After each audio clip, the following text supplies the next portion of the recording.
You see what I just did there, Matt? No, this is edit this out. He's a cop. I just He's dead.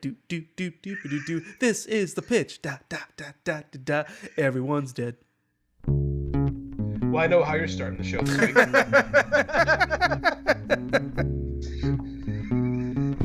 Oh, that was terrible. I'm sorry. That is how you're going to start the show. We need to start. We need to do a new podcast.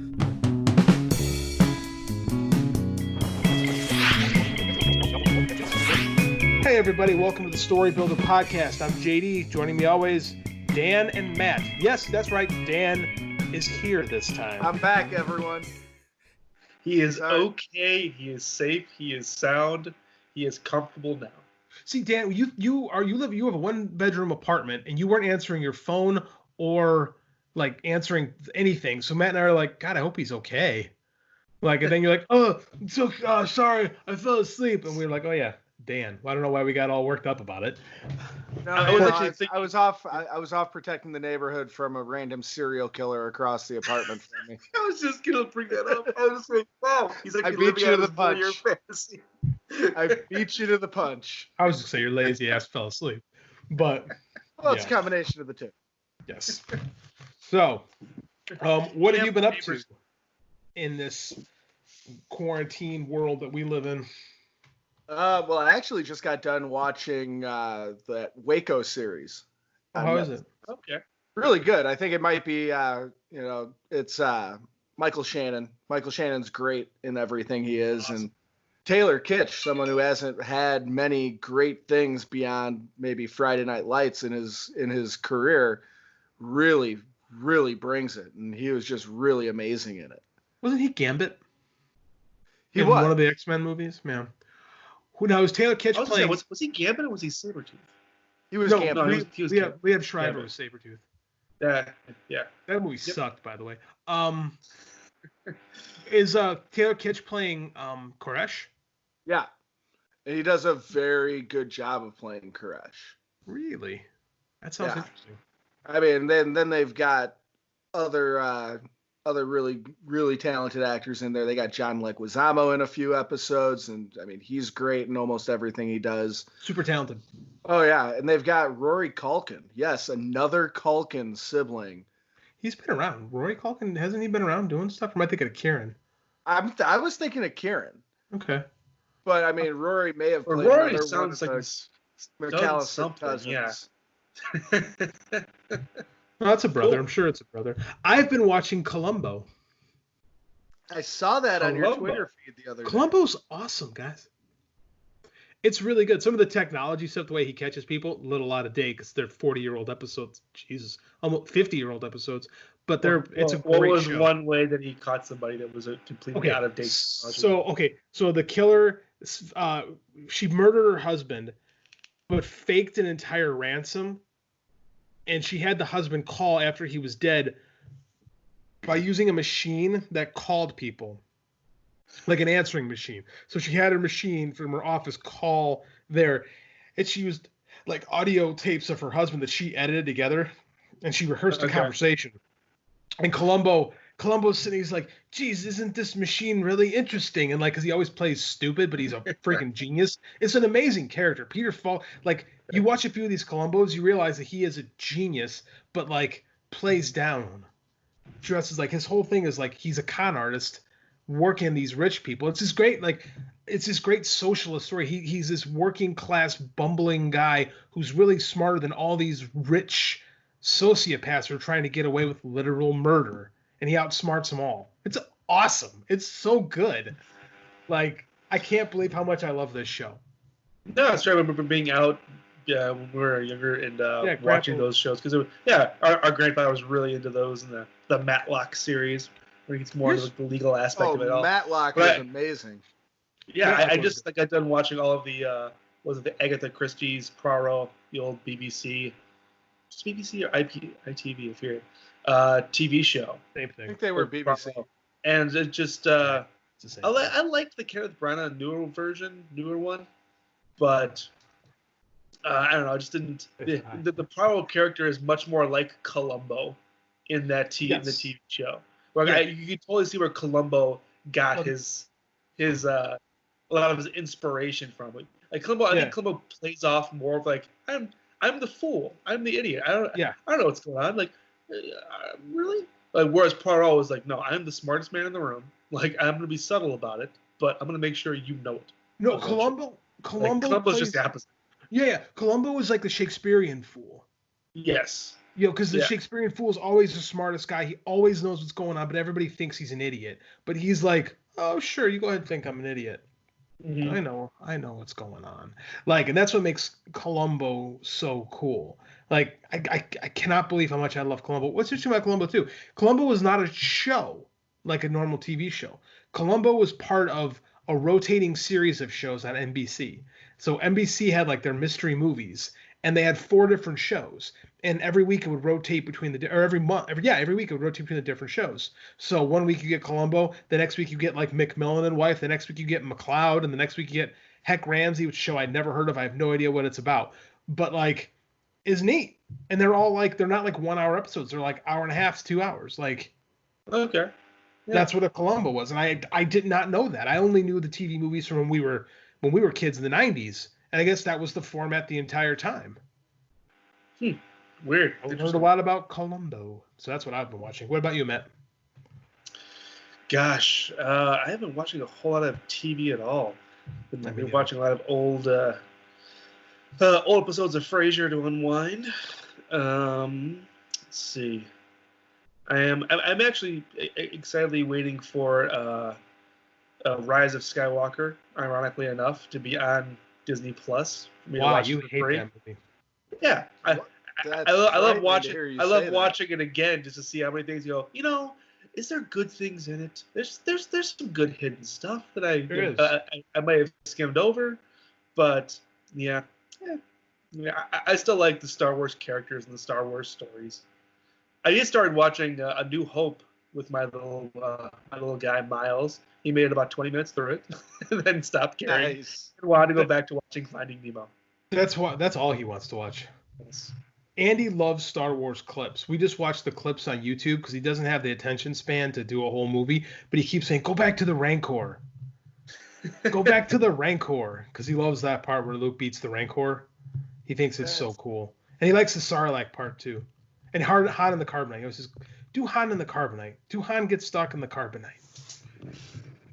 Like he likes seeing Han get caught in the carbonite, and then I immediately have to go to the next one where Princess Leia frees him. He just thinks it's the best. He likes Star Wars a lot. When he gets a little bit older, I can show him, like, sit him down and actually watch the movie. So, guys, let's build a story. What are we doing this week? Gosh, well, yes. As much as I didn't have an idea for the previous podcast, I don't have an idea now at all. I have no clues. My gut is telling me, why don't we do a detective story? Sleeping Beauty, what do you think? Well, part of me is... I was partially thinking, what if we took a classic Disney-type story and created our own adult version of it in contemporary world? We did that last week, but you weren't here. Damn. We could do a classic detective Disney-type story. It is. Yeah. Well, how about we do that? People have it too. What Detective. if it's a detective Disney story? Columbo and Disney. I don't know what the heck that means, but it sounds more like a 1960s like Mickey Mouse episode, like done like a feature film than a modern day Disney thing. But I don't know.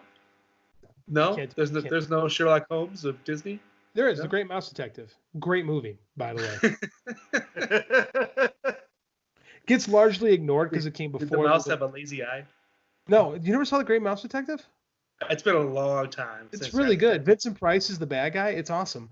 It gets ignored, like that and Oliver and Company. Like anything between like The Black Cauldron to just before Little Mermaid gets kind of ignored because after Little Mermaid's considered like the Renaissance. But the stuff they had that came up before is pretty good. Oliver and Company is fun.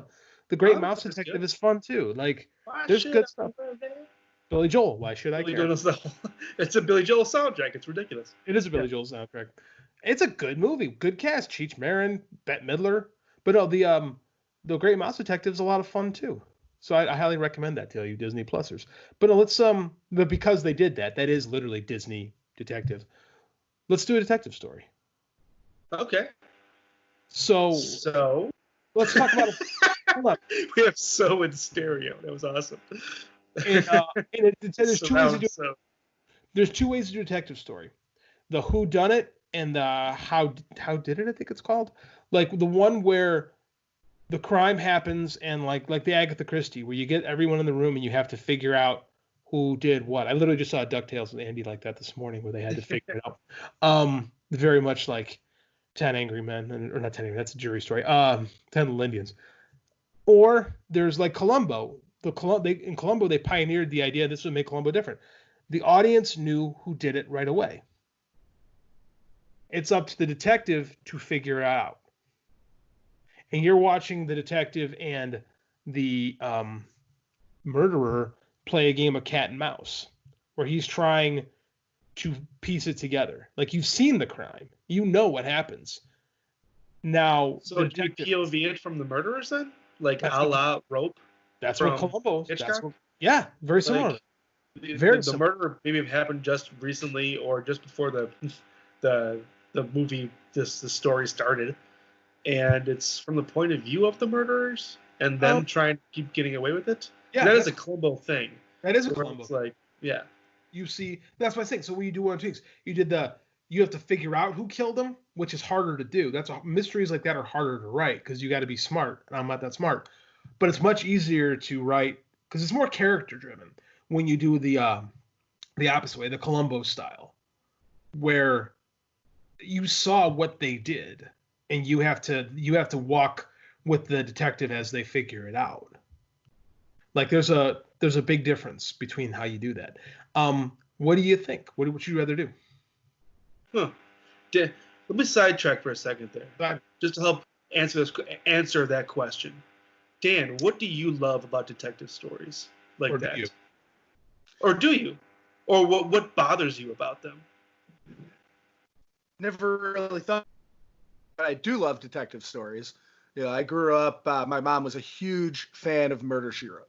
That was a good show. And you know that's why I kind of dig the version of the story where we see a murder happen at first, and then it's how did it happen?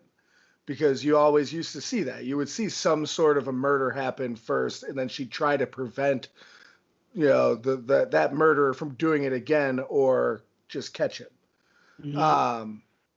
You know, I like the visually being able to see the puzzle pieces put into place, and trying to see if you can put those pieces in place before they give it to you. So you want to see the murder, but not the murderer. So you'd rather see the Murder, She Wrote than the Columbo. Yeah. Okay. I kind of dig that. You know, I'm familiar with Columbo. I haven't watched it nearly as much as you have recently, for sure, JD. In fact, I'm gonna find it on a streaming service and Amazon Prime. It's free. Oh, nice. The whole show is free. I want to say Netflix right now has to help inspire us to continue this path we're on. The BBC did a show for the last 5-6 years. It's called Death in Paradise. I've never. And it's literally that. It's literally like a Murder, She Wrote, but the whole idea is it's a fake British-owned island in the Caribbean, and a British detective goes there, and then becomes like the head of the small police department on this island, and of course hijinks ensue, which are murders. So it's all about those kinds of things. So maybe we put it in a different locale. You know what I mean? Or what's your idea, JD? What does that spark?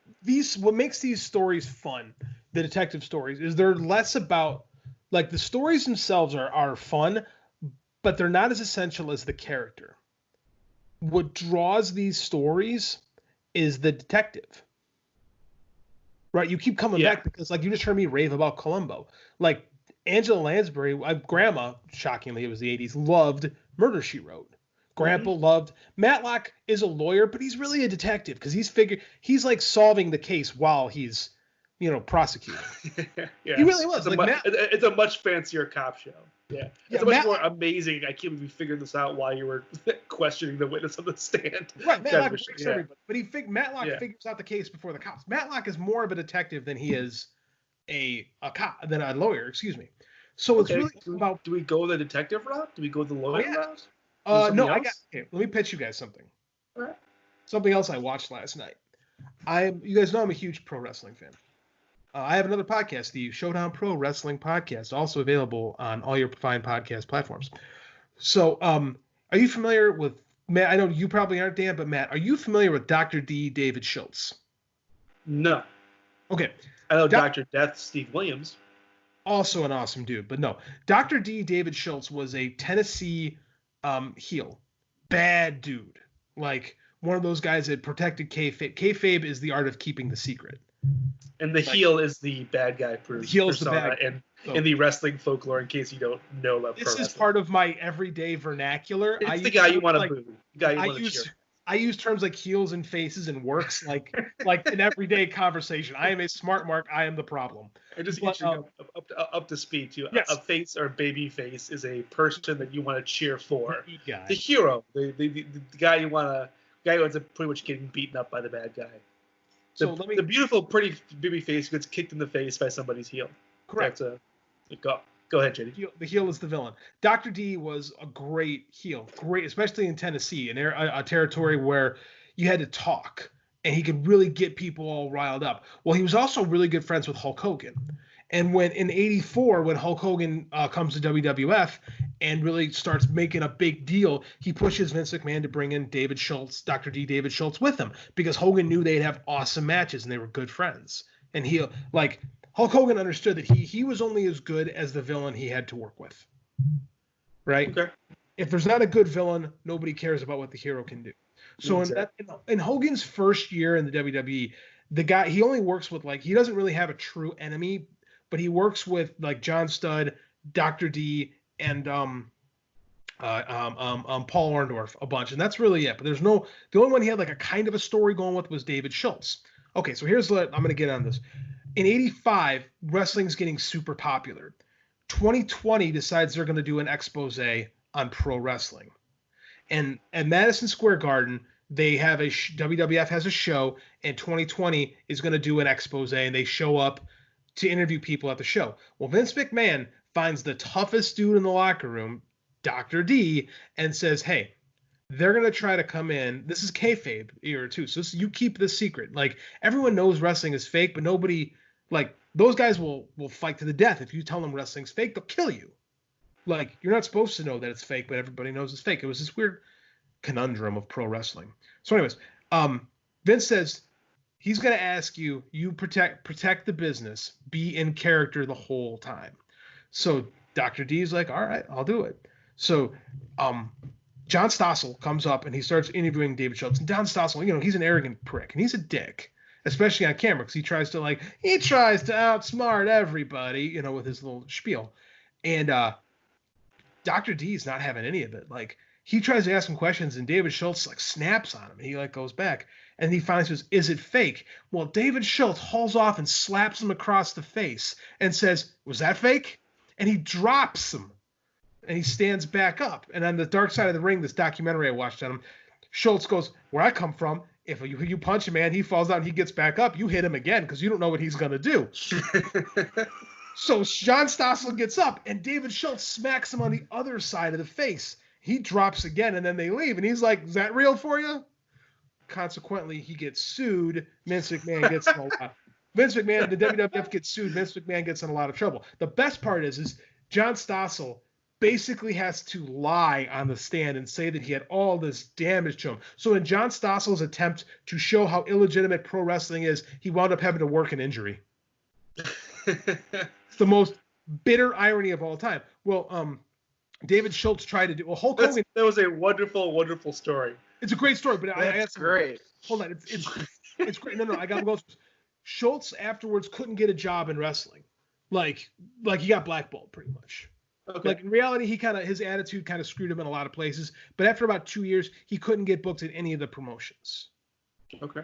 So David Schultz, Dr. D, became a bounty hunter. This is legit. David Schultz was a freaking bounty hunter, hunting people down and collecting bounties. Working with. Yeah, he's a bounty hunter. He went from being a pro wrestler to being Boba Fett. Yeah, it's exactly what it was. And he's telling me, and again, he's a So pro he's wrestler. Dog the Bounty Hunter. I got you.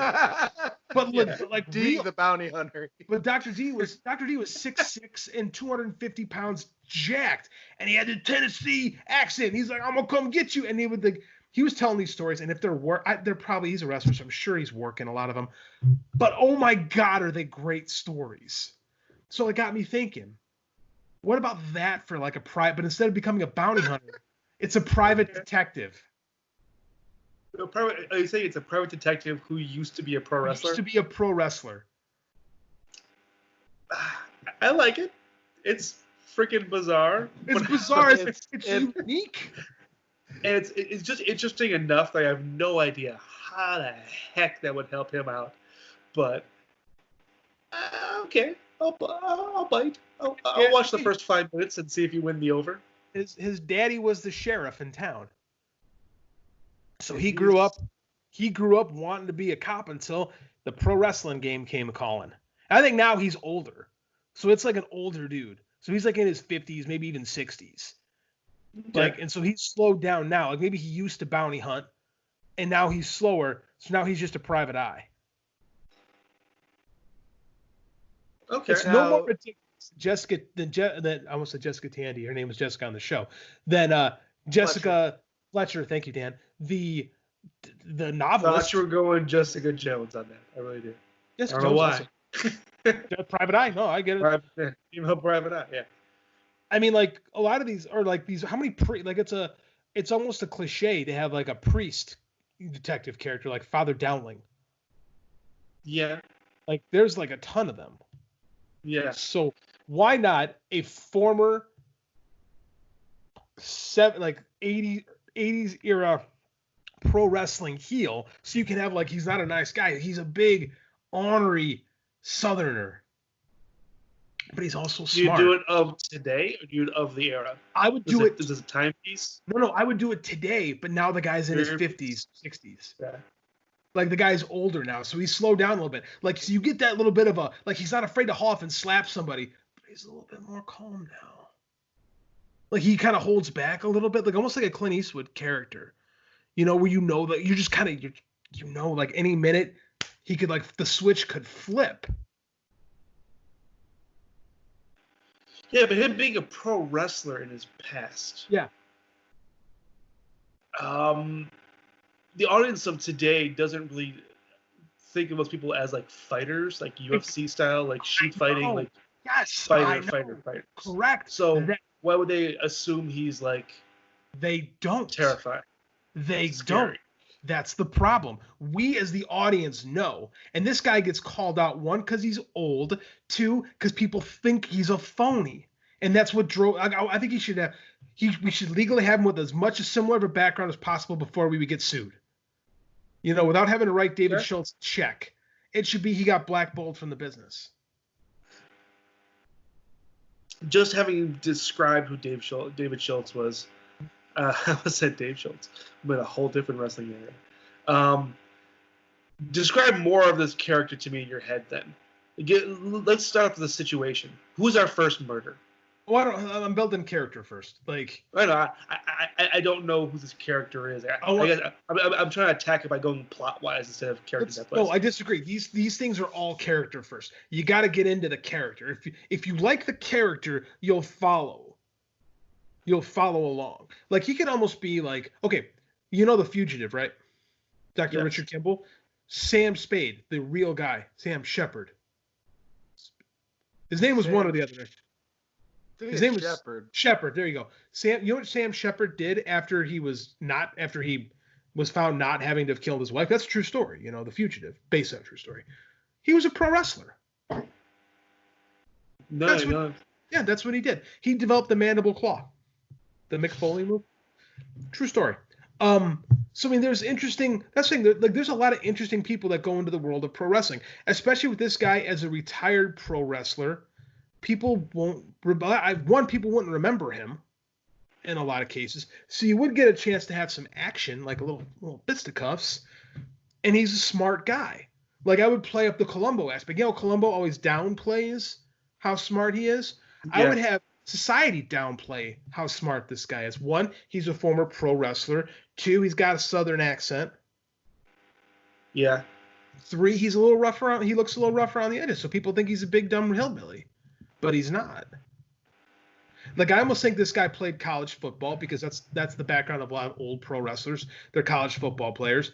I think this guy was smart, went to like LSU, but like studied criminology or something like that. Like, he was gonna be a cop. He was gonna follow dad into the family business, and then this opportunity fell in his lap. He made a lot of money, wasted it, had some issues, and then let his machismo get the best of him. Okay. And that's the character. That's like the building blocks of the character. God damn, I like this. So we're sourcing him from Louisiana? We're sourcing him from Tennessee? Yeah. Oh, because I think there's two different cultures. They are. They're absolutely. Different Southern cultures. I just brought the first football school I could think of. I'd personally like to source him out of Louisiana. I think that's your background. Personally, I know a little bit more of having lived down there as long as I did, know a little bit more about some nuances of life down in that area than in Tennessee.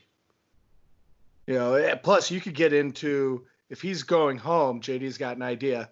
If he's going home, you could tap into the whole voodoo aspect of things. That's an entire culture. You could have the murder take place in the voodoo culture down there. Yeah. Yeah. I love that. No, I was thinking this guy should be like one of Jericho's mentors. I'm gonna be honest with you guys. I'm going to use this. Use Jericho's stick or like a mentor character. Stick is a decent comparison. I love the idea of the Voodoo Murders. Ooh, that's a great title. Voodoo Murders. The Voodoo Murders. Matt, episode title. The Voodoo Hoodoo. I want to hate. I'll be honest. I want to hate that more than I do. It's actually not that bad. The Voodoo Who Do It, like a Who Done It. We're just gonna smash words together for all night long. I'll have a blast doing that. It's not the Who Dat Nation. It's the Who Do It Nation. Who did it, Nation? Who did that? Who did that, Nation? Oh man. So that could be a story, though. Okay, hold on. That gives me. Let me play. Let's say there's a murder of a former pro wrestler, another older guy, in Louisiana, and this guy kind of is forced to examine it a little bit as a private eye. He gets hired because they're trying to do it. They're trying to cover it up a little bit, and the family hires someone that they heard of. Well, we heard you used to be one of the boys. That's what they call pro wrestlers, the boys. You used to be one of the boys, and we know you'll take care of this. And the guy can be like, oh, I don't know. And it can go into some whole voodoo thing. That's an episode of a TV show right there that I just pitched. But getting back to what you originally were talking about, Columbo episodes and how they were kind of a movie of the week. This could be something like that. No, I agree. Yeah, I agree. Instead of just the TV episode, it could totally. But I think it could play as a movie of the week version of an established character we already have. Yeah. Like with the old Matt, with the Matlock TV movies back in the day, they were all based out of the TV series from, what was it, the 60s? Matlock was the 80s. I thought. Oh, no. I was thinking Perry Mason. Yeah. Same show. Yeah. Show. Raymond Burr or Andy Griffith. Yeah. Raymond Burr, Andy Griffith. That's basically what it is. It's Andy Griffith does Perry Mason. Yeah. Totally. Yeah. It's more of a wholesome Perry. It's Andy Griffith went from being small town sheriff to big time attorney. I thought he was. Yeah, you're probably right. He's probably big time attorney. He was great. It's true with this concept. I do like the dichotomy of voodoo and pro wrestling. Yeah, both of them are perceived as being real and being fake. Yeah, and there's a big, powerful belief structure in there that gives it. You're power. right. Yeah, you're 100% right, Matt. I'm trying to figure out how to. I have the threads there. I don't know how the heck to actually connect it to a story. Well, I do like the idea of another older pro wrestler. I keep seeing in my head the Junkyard Dog, who was because he was a big draw in New Orleans. before he went to WWF, the Junkyard Dog in the Territory days was a huge star in New Orleans specifically. And when he left, the New Orleans territory died. Like really, the New Orleans part of the territory absolutely crumbled. He's passed a long time ago. But I mean, like, what if like that type of a guy was murdered?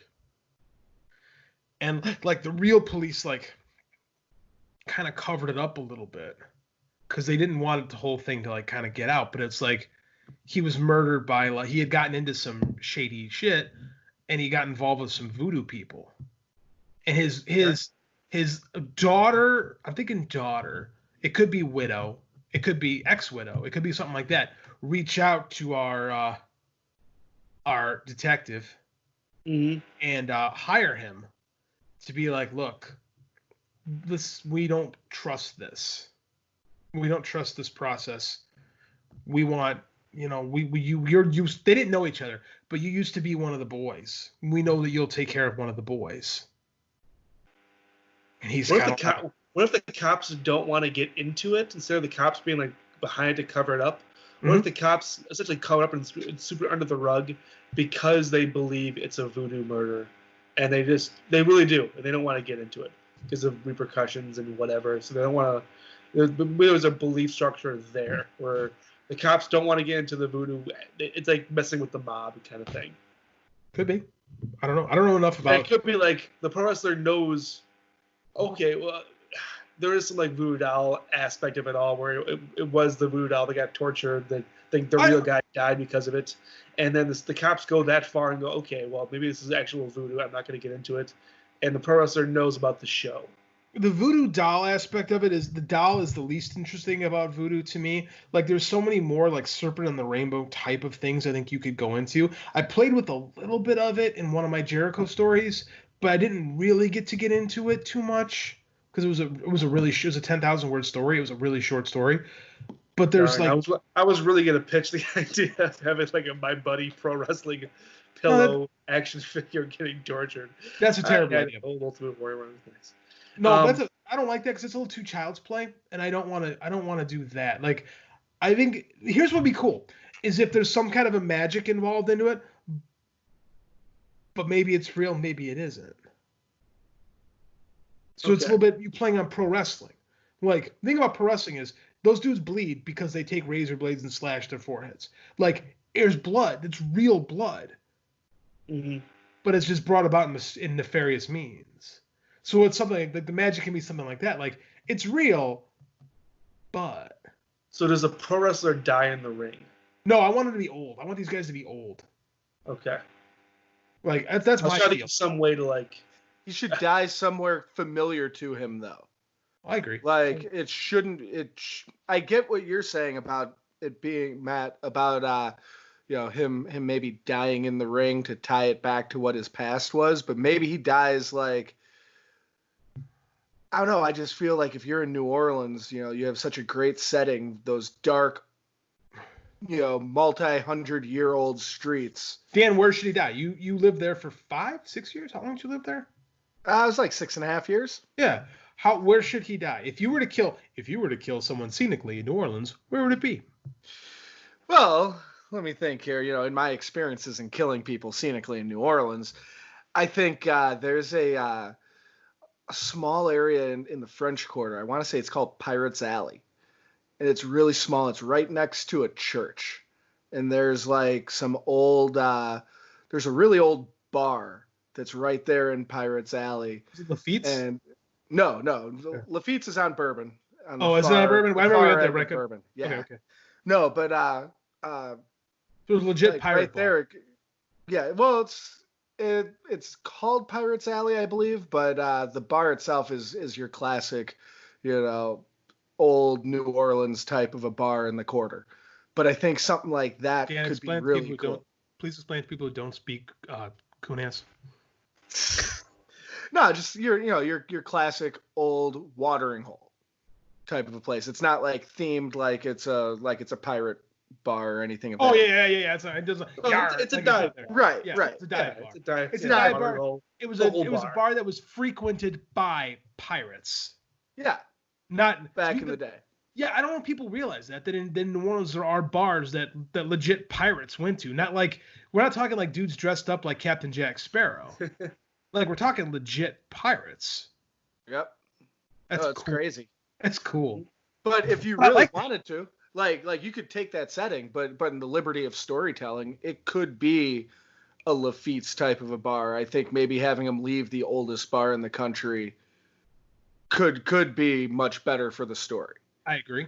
Yeah. Just take the liberty and have it moved a little bit more into the heart of the quarter. You could move it to, Frenchman over by as opposed to Bourbon Street where it's super, kitschy. Yeah, no, I agree. Just give it a little more of a off the beaten path kind of feel to it. Yeah. Like I do. I think this should be an old guy who, why did voodoo priests murder him? Well, maybe they didn't murder him for any reason involving voodoo. But voodoo is just like, and they just voodoo's your red herring. Oh, now it's a total like detective story. Yeah, red herring. Yeah. It's not a voodoo murder. It's just a murder. Mm-hmm. It's just a murder. Yeah. I think it's simple enough. Well, okay. What is the? Let's start. Because every detective story, you got to start backwards. So you start. Well, what is the reason they killed him? Is it they owed him money? Is it they betrayed him? Is it drugs? Is it enough to tie back to somehow pro wrestling? Could he have done some? Okay, he's old, retired, blackballed pro wrestler who once was big in New Orleans.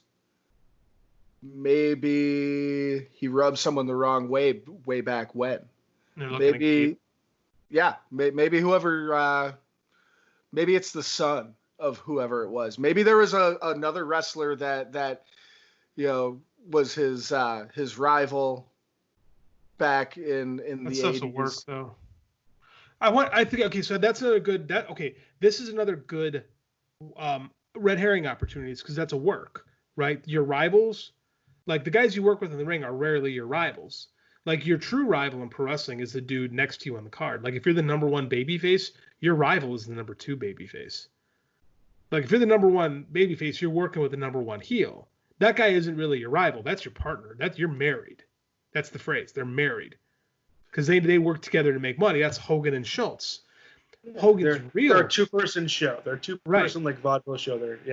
Right. They're Abbott and Costello. They're correct. Opposite. Minardi. The real rival is the guy just beneath you, up and coming, looking to take your spot. Correct. Now it'd be interesting because like the Chris Benoit death, there are crazy people that think that Kevin Sullivan killed Chris Benoit because they had a feud back in the day. And Kevin Sullivan, I'm serious. It's a YouTube rabbit hole you could fall down. Don't, by the way. There's people that think because Kevin Sullivan used to have the gimmick of being a devil worshiper that he secretly killed Chris Benoit because he took his wife because Benoit stole his wife. Okay. But that's a nice little red herring too. Is you think it's a voodoo thing? No, it's actually this. No, it's actually just that. Yeah, that's the twist upon the twist. Yeah. What if it's just something simple as like drug money or something like that? Like I want it to be something simple at the end because like at the end of the day, it's just money. Like it's just simple, bad blood money. New Orleans deaths, Dan. What are the common ones? What are the We're talking the most obvious simple ones? Shooting. Shoes. Shoot. Right. I like your shoes. Bang. Like, come on, you did the documentary down there, man. Or that's what it is. Or honestly, like it's petty. It's kind of petty theft. It's stealing their wallets. I had a very good friend of mine when I was working my first job in New Orleans. My first big job, not grotesque. But on Green Lantern, a very good friend of mine, was just walking the girl he was dating, like they were heading back to the car, and walking off of Frenchman, a block off Frenchman, got a gun put in their face. Maybe it's just a random crime like that our detective character actually solves. Can I be honest with you? That is so common in New Orleans. That I agree. That's probably in real life what it was, but it's not a lot of fun. I think that's what the cops should say it is.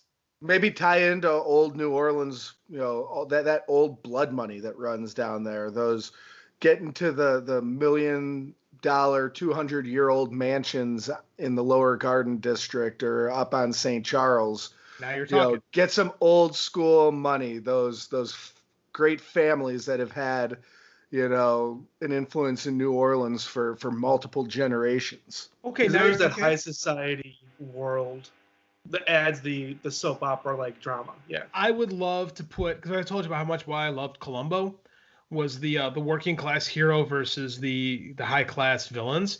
It would be fun to do the same thing with this guy, make him more of like a good old boy working class hero against some of the high society of New Orleans. Like this is starting to come together. Like, what if the cops just say it's just a random killing, and then they dig a little bit deeper and it's voodoo, but it's not voodoo. Like, what if this the guy who died was actually just doing some, like, I don't know, leg breaker work or something like that for the old blood money in New Orleans.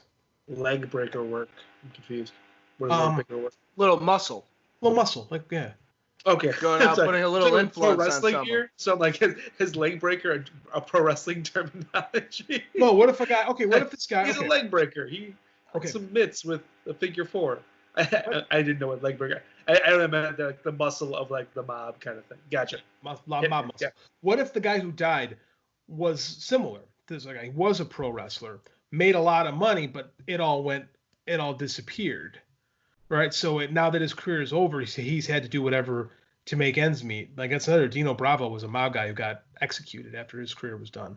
So what if it's something style, yeah, I remember hearing about that. Gunned down. That's another episode of Dark Side of the Ring. Like riddled, like through a house. Drive by. Like yeah, sprayed. It's like Untouchable style. Yes, yeah. Dino Bravo is a nasty story. Anyways, what if it's something like that? Like, what if this guy was doing work for, like, Dan's talking about, like, some old underworld stuff for New Orleans to make ends meet, ran afoul of someone or threatened to blow the cover on something? Like, what if he got pinched and was going to blow the cover off, and that's why the cops covered it up? Because he was an informant. And they lost everything, so now they have to go back to keeping their mission open. So the cops are covering it up because he was an informant. He was an informant. He was going to turn some people in, but they didn't get it. So they're covering it up not necessarily to hide it from like people. They're covering it up to hide it from like the bad guys. Yep. Right, to be able to keep the investigation I like that idea going. because it's playing the cops still being good people. And it puts our hero character against the villains and the heroes, so he stays as an island, which I love that, by the way. Like, these private eyes should always be an island. Like, everybody should hate them. Yeah. Except like the people they're helping. I do like giving you the reason with the private eye. You assume the world is gray, so you assume the cops are bad people. So they're covering it up, but they're covering it up for the good reasons. So, right. Yeah. It's another added red herring twist type of thing. It works really well in these kinds of stories. It does.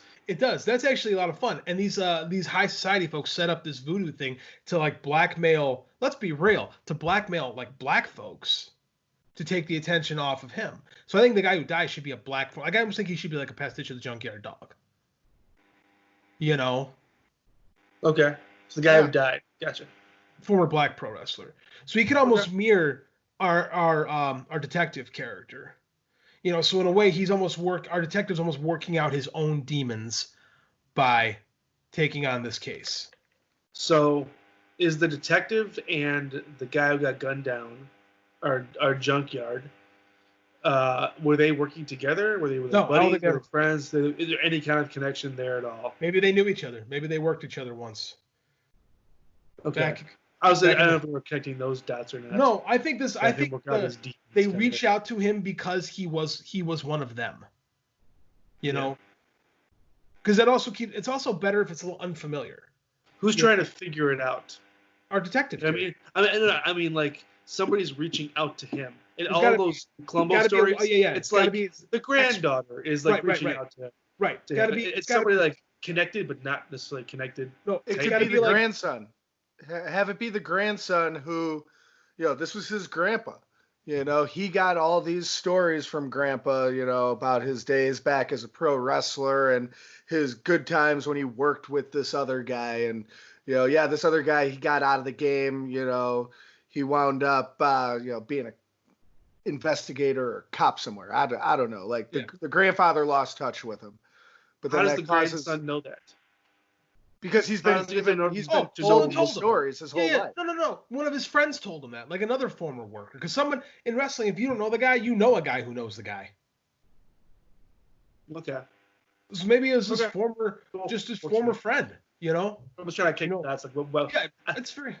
I get the kid randomly calling like a private eye, just in general, but having him stumble across the private eye, who also used to be a pro wrestler, that kind of knew his dad a little bit. He recommended him. Someone recommended him, like someone in the system. Yeah, like you can have a moment at the funeral, where someone out of the system, someone drops that little bit of info, maybe go search out this guy. You know who could help him? You ain't gonna get no real answers, but I know someone who might help you. Gonna cost you some money though. Insert clever character name here. Yes, I gotta come up with something. I'm not there yet. So if they have a funeral, does our detective just randomly show up? Just because it was an old pro wrestler that died? After the fact. Okay. He comes in after the fact.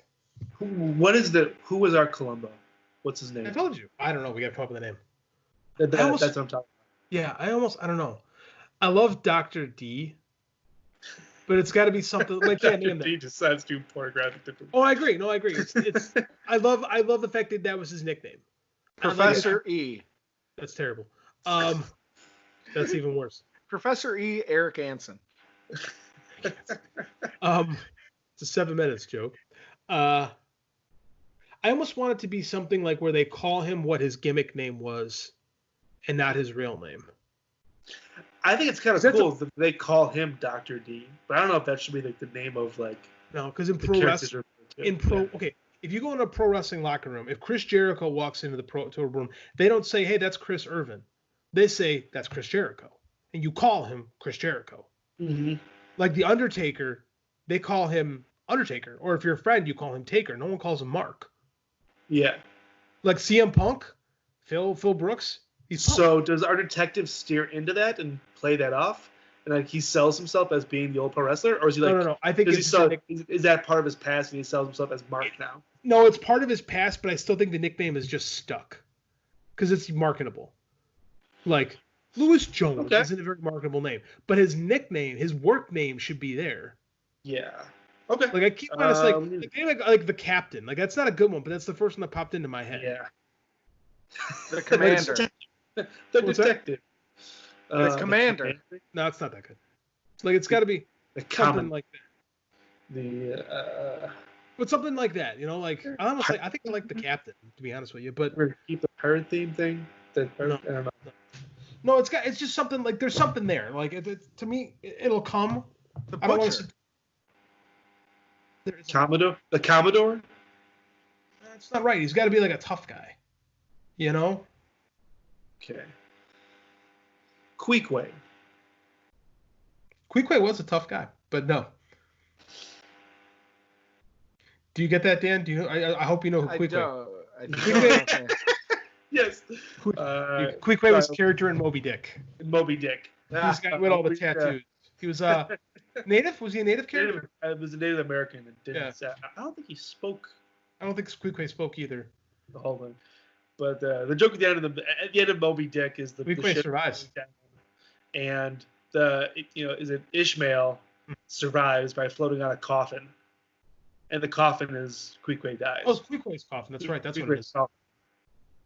And that's how he survives the ship being destroyed after like trying to hunt the whale, and everything goes wrong. But he's like a big, huge, like massive man on a ship. So I was like, yeah, big guy ship.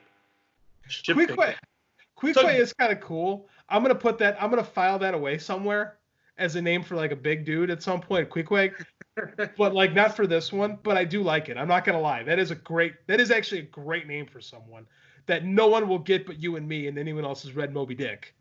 But that's not bad. Gosh. So okay, the whole seafaring thing is just running my head into the wall. I don't know why. I don't know why you're focusing on seafaring. He said Pirates Alley. Pirates Alley. Pirates Alley. Setting. Well, it's not going to be like the Pirates. Like, no. The feet. Dr. Lafitte. I may keep Lafitte because that's a good Louisiana name, to be honest with you. Like those French names. Well, we have a tag now. We have Queequeg and Lafitte. But we don't have a detective. Lafitte is pretty good. Lafitte should stick. Lafitte should be Junkyard Dog. Junkyard Dog should be Lafitte. No. No? No. No? Gotta be a black. No, I want him to be the Junkyard Dog. Oh, I should be a black guy. Are you saying African Americans can't be French? Not a name like Lafitte, though. Especially in New Orleans. I just doesn't feel as right, to be honest with you. Okay. Back to the gosh. You know what? Let's move on past that. I agree. Because we're not. Yeah. If it doesn't hit us right away. Sometimes you just swing and miss. What did we come up with the title of the story? We came up with something. You hope for the walk. The Voodoo Murders, right? That's what we came up with. Yeah, the Voodoo Murders. That's actually really good. So wait, if we're gonna call it the Voodoo Murders, there should be other murders that had happened before this. No. But something to set it up against, because the cops, if they're gonna think it's a voodoo murder, they're just gonna lump it it's in another with one of these. Okay, so it could be. There's two ways you can look at this. One, these are been happening for generations, and this has been purposely set up to look like that, which leaves it open to return at some point. Or you drop the S, and it's just the voodoo murderer. Yeah. Personally, I like the first one better than the second. Okay, either or. It was that's an idea. That could be why he gets that could be why. I like the thought, though. I really do. It's getting us somewhere. Yeah. That could be why he gets reached out to, because the voodoo murders have never been solved. And they're still never solved. And what you should do... Were the police trying to solve the voodoo murderers, and that's why he was the informant? No. There's nothing to do with it. Completely separate. This is the voodoo thing is a red herring. Right? I think I'm part of the audience right now, so the creator. Is it this? Is he part of that? But that's why it works. I'm writing this crap. Why the hell am I falling into my own traps? Because you're dumb. No, that's the thing. Is like if these voodoo murders should be real, and I almost think there should be like a Baron Smeddy. You guys know who Baron Smeddy is? It's James Bond, right? Yeah, well, yeah, that's actually a character in like voodoo culture. You know, Papa Shango. He looks like Papa Shango. To go back to pro wrestling. What was the James Bond movie with the Man with the Golden Gun? Is that the one? Yeah, Man with the Golden Gun. That's one. Man with the Golden Gun. With Christopher Lee as the main villain. What about the Baron? Dooku himself. What about the Baron? For the villain, I mean, instead of Dr. D. No, I agree. No, it doesn't work. I like the name of the Baron, but I have a better idea. Maybe Pie. Okay, go ahead. But I got something. What if like a voodoo character does show up and pushes Lafitte, we'll call him right now, in the direction of away from the voodoo? Like I think these voodoo murders pushes Lafitte. Like is Lafitte our? I'm gonna call Lafitte our body, or is I'm calling Lafitte our detective right now. Okay, gotcha. Okay, Lafitte's the detective. Junkyard Dog storytelling. Who the heck is the victim? Right. For everyone keeping score at home. These are paint-in names. These are fill-in names. But like, so what if this Baron guy, like he's in that, like, so our Lafitte character should go into like voodoo culture and start investigating, and then like an actual voodoo priest should be like, no man, this isn't the right path for you. This isn't how this, and he should steer him, knowing that this guy was not killed in voodoo way. Should steer him toward where it really is. Because it's always like that in these detective stories. You're investigating and you meet someone who tells you, no, that way. Yeah. Right? That's what it should be. And I think this is a good idea, though, is you keep an actual voodoo guy on the side. So you could visit it again at some other point. Yeah. I think it's steering into the almost like buddy cop thing with no. The voodoo guy could be the guy who reveals too much now, and all of a sudden he's like the new informant. No. It's like he's so you have Lafitte's there. He's investigating this, and he's being led to believe that it's involving voodoo, something supernatural. So he goes to that small voodoo shop tucked away off of Frenchman Street or off of Bourbon, off, another place off the beaten path. I feel like there's so many places down there that are off the beaten path. Well, freaking state And is he up. goes there. The store he was killed in front of. But Yeah. he goes to one of these stores to try to get some info, and in some way the shopkeeper points him in the right direction. Yeah. There's something like that. I'm just saying. Basically tells him I have the some image of sort Baron Semity information. in my head, and him being like a shopkeeper just seems like a character I want to know more about. I agree. I like him. I want him to keep coming back. Yes. which makes him turn into like that weird Native American character in Renegade. You know what I mean? Where it's like now he's a joke. I don't know. Well, couldn't you bring him back though at the end? Good. And he actually helps either save Lafitte as Lafitte's getting close to the true killer, or he can save him using voodoo. That's your question. No, I think you just have a little confrontation at the very end, where this story is very grounded in the real world, but there is another world out there. That's what I would do. Quite frankly, I want to put that character over here and use him for something else. But I like the idea of him being in this spot. Yeah, I got you on that. Okay. I think that could work. We have like a couple of really good red herrings. Who is our wealthy family, multinational conglomerate, industrialist, people that own the house on the hill, people who really are committing the crime? Who is that? Who is our evil family? I don't know. Dan? I'm trying to think. I mean, like, he should be a wrestling fan. Maybe it's okay. So in New Orleans, I'm not sure of the gentleman's name, but there's a popular house on St. Charles owned by this guy. What's that? Be careful what you're saying. No. But just what I'm saying is he's very, very wealthy and has a lot of toys. Okay, no, like this guy owns like all of the Ferraris ever made and like all these other random artifacts. Yeah, a collector type character. Yeah. He owns an original C-3PO and R2-D2 that he loans out to Disney for Galaxy's Edge. He owns Marie Antoinette's. Are these like real people? The people is that like I'm just it's a real. Is that based on a real? I feel like you're revealing way too much, Dan. That was very specific. No. I'm describing. We're entering into our own detective story. I'm just describing this actual person that lives in New Orleans. What if it's someone like that who's like no, like a wealthy old wrestling fan? I do like that. Who hired this guy for a reason? Yeah.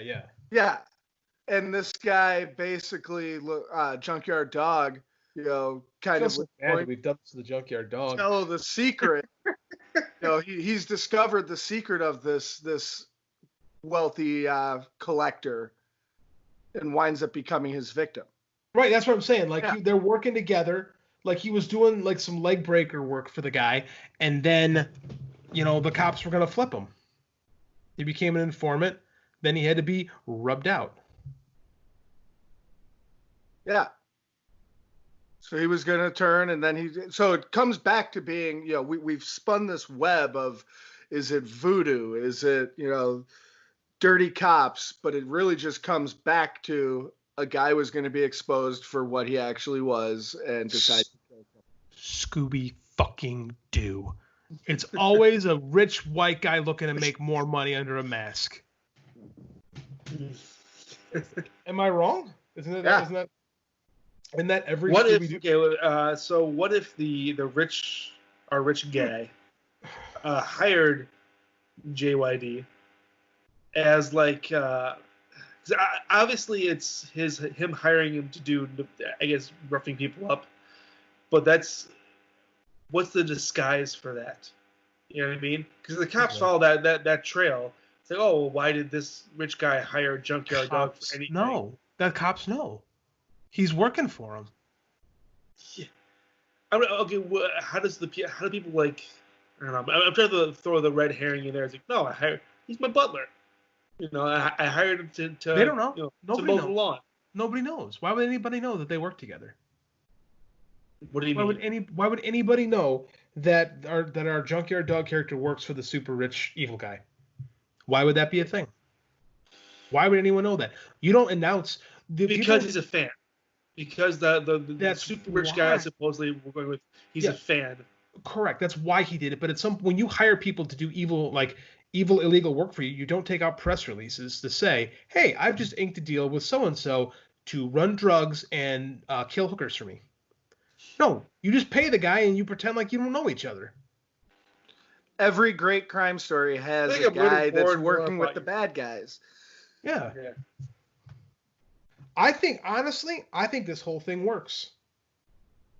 Like, again, because detective stories of whodunits very much depend on the mechanics, and we don't have enough time to really get into the mechanics of it. But I think we built a very interesting detective character. I think we've got a nice hook for it.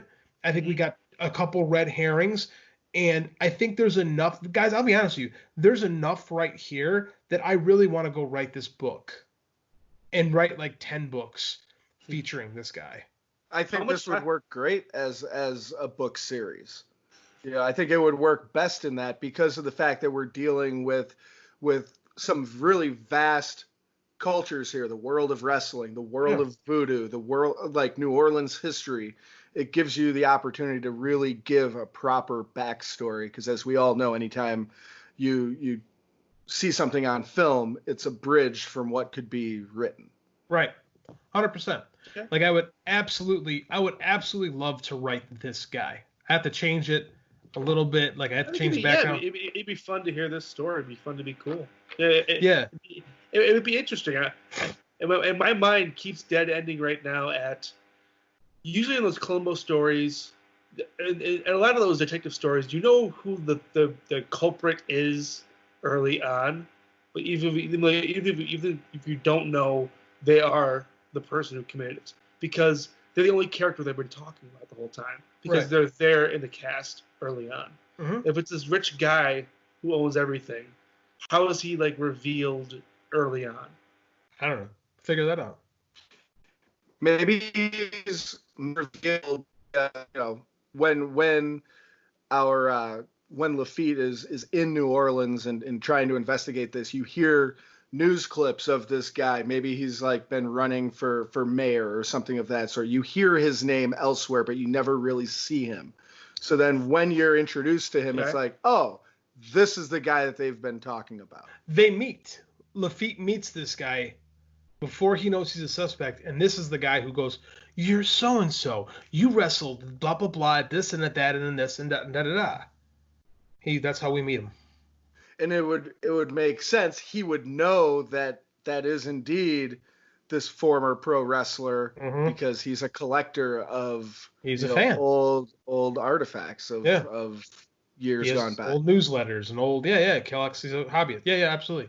That's how you would introduce them. Yeah, cool. And I'm thinking with the locale where they would stumble across each other. A bar. Yeah. I mean, it's you can do anything. I'm saying it's something that makes sense in the story. A bar doesn't make sense in the story. When you're investigating and talking to people, it's the best place to talk. You just go from bar to bar to bar? Well, you drink a lot. That's how you do detective work? Sometimes that's a great line in the story, to be honest with you.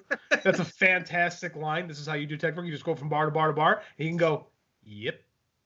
That could be the grandson who's reached out to get this guy to solve his grandpa's murder. What? I bring you down here. I use my allowance to bring you down here, and you're just gonna go to every bar. Yeah.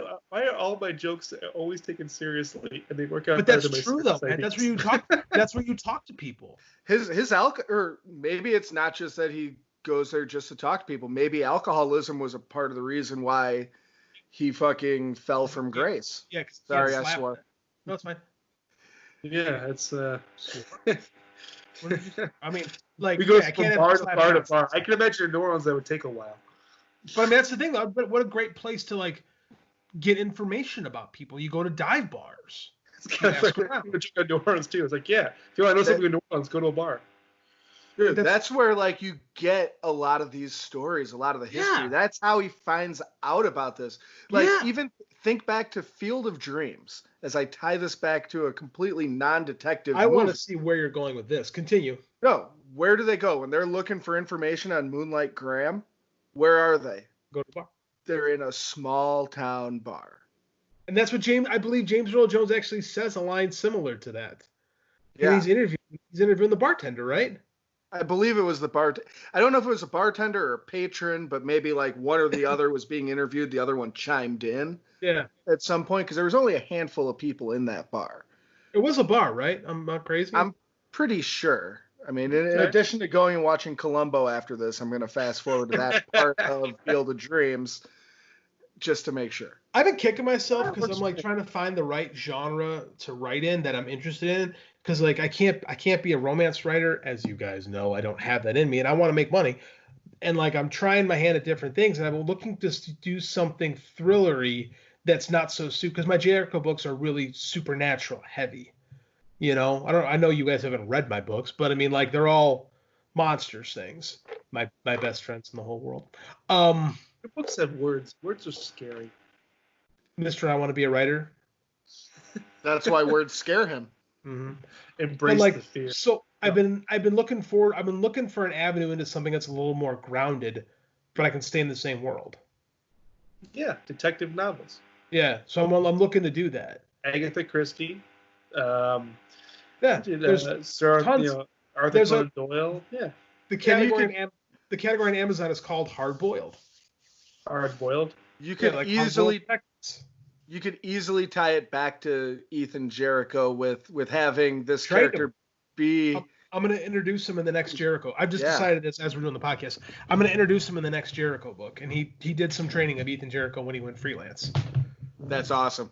And he should help Jericho in the next book. This will be my introduction to him, but I'm also going to reintroduce him in his own world that's a little more grounded than the Jericho books. Because the Jericho books also exist in the same world as my Vision Quest series, which is like superhero-y off the fucking charts, bizarre craziness. People are like, how can this be the same world? And I'm like, well, how do you know magic doesn't exist? How do you know? Yeah. Have you seen? I'm saying that's the way I look at it. Like Stephen King stuff all feels real because like it feels like it's a real world. As long as it feels like it's a real world, it's perfectly fine. So that's what I want. Isn't all of Stephen King's stuff does take place in the in the same universe? Okay, here we go. All of Speaking of rabbit holes, I just opened up a can. You did. All of Stephen King's can of rabbit holes. All of Stephen King's world. Stephen King doesn't have a universe. He has a multiverse. And all of his works are connected, and they're literally, if you know how to read a Stephen King, and I'm not saying like that like condescendingly, but like if you've read enough of his work, you'll find the through lines, right? And all of his worlds are tied together by the Dark Tower, right? The Dark Tower exists at the center point of existence, and all these splinter worlds fraction out from the Dark Tower. So there's literally, because the Stand can't exist in the same world as Carrie. Mm. You know, but most of his stories do take place in the same world, and he makes references to his characters all the time. Like example, the Roland Flagg, the bad guy in the Stand, is also the Man in Black from the Gunslinger books, the Dark Tower, who is also the villain in Eyes of the Dragon, which is his medieval book, who is also the main one of the villains in like Hearts in Atlantis. You know, so the Man in Black character shows up in a bunch of books. Like in one of the Dark Tower books, he defeats Roland defeats the villain, and the line is like he became a clown. So it's Pennywise. You know, like it's all Stephen King stuff is literally all connected. And like a lot of it revolves around like psychic powers and stuff like that. And he defines it differently. Like The Shining, The Shine is psychic powers, and all of his characters have some variation of psychic powers. You know, like Firestarter had the telekinesis. The Shining being the big example. Yeah, at 3 Mile. Green Mile. Green Mile. Thank you. Yes. Green Mile. John Coffey. Yes. Here's another one of my favorites. Mike Hanlon from It. His grandfather almost died in a fire, but he was saved by, oh my God, I can't think of his name. The caretaker from The Shining when he was younger. Dick Halloran. Yeah. Dick Halloran saves him. And it's in the book. And if you know who Dick Halloran is, you're like, oh, The Shining. But you don't have to know it. You don't have to read it. You know what I'm saying? Like it's all connected. Cool. So I'm more than influenced by that, and I'm trying to, connect it without like beating it over the head. So this would be like the hard-boiled mystery series that I would want to do. I love this. I love this whole thing. I'm so glad we went down this rabbit hole. Yeah, I think it's interesting. Nice. You've got a detective story, a whodunit in Voodoo Land, the Voodoo murders. This is the good temporary. I'll be honest, I like Voodoo Land too. That Voodoo Land is actually even cool. Voodoo Land's pretty good. Whodunit in Voodoo Land. Yeah, we got our main character, the detective that goes under name. Could just be Dr. D or Detective D. No, it can't be a D. You get sued. Like, I do like the name Lafitte. I don't know if I'd stick with it, but it's growing on me. I think you have to go with a different name. Otherwise, a name like Lafitte would immediately make you think he's from down there. Yeah, and we don't want. Where's he being sued? Is it like Lafitte's bar, like the pirate bar? Well, it's Jean Lafitte. He was a famous pirate down there. They've got the Lafitte Bayou tours or swamp tours down there. It's a huge thing, but I think that name specifically would tie too much to this guy's already from here, and I don't think that's necessarily what we would want. Yeah, you're probably right. Yeah. But maybe Lafitte is the right name for the junkyard dog character. Matt suggests that, and I poo-pooed that right away. I got to think about it a little bit. There's something. We can also tie that simply to the millionaire as well, like the rich guy being Lafitte. And his history. He's the great grandson of a pirate. He's the pirate. He steals stuff. Something there. I don't know if I'd stick with it, but there's something there. Gentlemen, I forgot to start the clock. But it's been about mark. Yeah, we're an hour 12 into the show, and we dilly-dallied. I think we built another story. I'm very happy with this one. This is one I will work on. Detective story. We got to come up with a plan, boys. I feel like I'm stretching myself out like crazy, just tossing stuff out there. Why is this hard? Oh, this is fun. Isn't this the plan? Aren't we executing the plan? Isn't this the plan? I mean, like we wanted to come in with no idea as to what story we wanted to tell, and every week we've come out with a good story, even a children's story.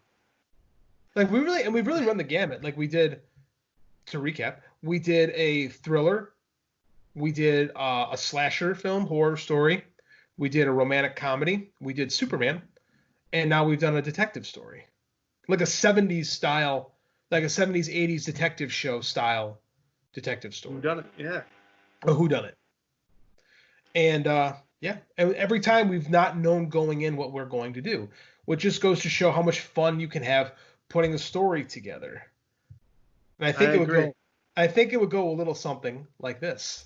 An old man killed outside a bar in New Orleans. Police still searching for the teenager that shot him. People think the cops are just dragging their feet. Another homicide in the quarter. No one cares, right? I think the cops are scared. This one has trouble written all over it. And me? Well, I'm stupid. A smarter man would just keep his grandson's money and tell him I found nothing. Gotta die of something. Didn't think it would be in Voodoo Land.